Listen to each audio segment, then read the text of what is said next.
Le château des nombres, un devoir que je vous donne régulièrement, qui est très important de toujours l'utiliser, le château des nombres, parce que les enfants l'ont dans les yeux, sont capables de se faire une image dans leur tête.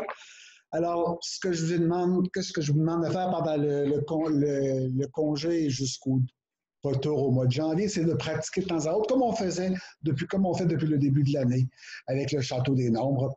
Je vais vous le montrer, je vais vous revenir là-dessus rapidement. Voici, je le partage, puissiez le voir, et le voici. Et voici le château des nombres. Ce que je veux qu'on fasse, première chose, c'est de pratiquer régulièrement à compter de 0 jusqu'à 99, donc le château complet, en mettant bien sûr le doigt sur chacun des nombres et non pas juste en le récitant. Faire attention à la rangée des 10, c'est encore la plus difficile avec la rangée des 70 et la rangée des 90. Les autres rangées se font assez bien parce que lorsque tu sais que cette rangée-là, c'est la rangée des 30, ben là, tu sais que c'est 31, 32, 33, 34. Lorsque tu sais que cette rangée-là, c'est 60, ben le reste, c'est facile à dire, c'est 60, 61, 62, 63, 67, 68, 69. Donc, c'est toujours les trois rangées les plus difficiles. C'est la rangée du 10, la rangée du 70 et la rangée du 90. Donc, mettre son doigt et compter le château des nombres au complet. Aussi, pratiquer les nombres au hasard, vous dites, mets ton doigt sur le nombre 45. Si votre enfant ne sait pas c'est quoi 45, c'est dans la rangée des 40. Et la rangée des 40, elle est ici. Si on fait 10, 20, 30, 40, c'est là. Donc 45 est ici. Laisse ton doigt sur 45 et là, vous pouvez vous amuser. Leur montrer, leur apprendre, leur faire pratiquer. Quel nombre est juste avant 45?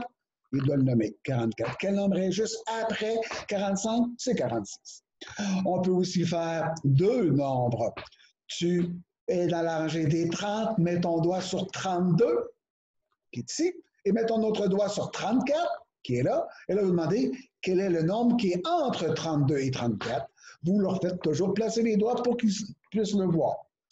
Toujours avec deux doigts, vous lui dites de mettre son doigt sur le nombre 61. 61, c'est dans la rangée des 60, il met son doigt dessus. Et un autre doigt sur, mettons, 27. Donc, il a son doigt sur 61 et l'autre sur 27. Et vous lui demandez quel est le plus grand nombre entre 61 et 27. Et là, ils vont vous répondre 61 et vous demandez toujours pourquoi. Parce que c'est lui qui est plus haut dans le château des nombres. Et on fait le contraire aussi.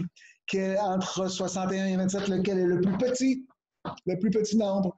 Il va répondre 27 et vous lui demandez pourquoi, parce que c'est lui qui est le plus bas dans le château des nombres.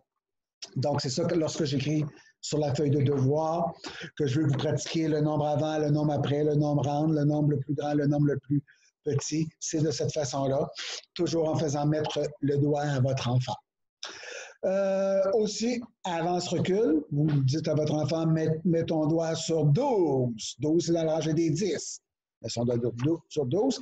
Avance de 7, avance de 12, avance de 15, ou on peut dire plus.